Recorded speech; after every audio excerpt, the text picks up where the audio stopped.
You ask Tiger to solve. This deals with linear equations with one unknown. The final result is a equals -2. Let's solve it step by step. Simplify the expression.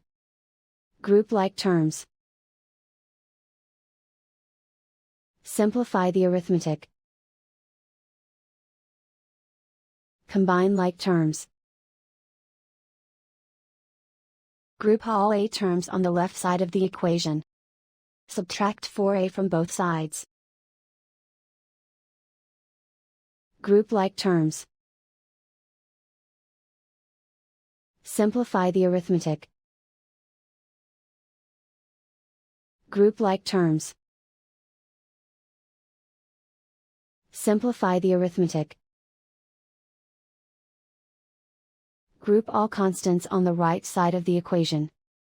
Add 3 to both sides. Simplify the arithmetic.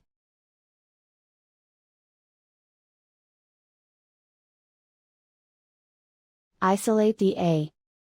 Divide both sides by -3. Cancel out the negatives. Simplify the fraction.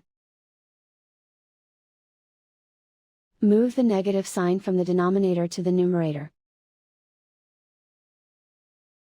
Find the greatest common factor of the numerator and denominator. Factor out and cancel the greatest common factor. And so the final result is a equals -2.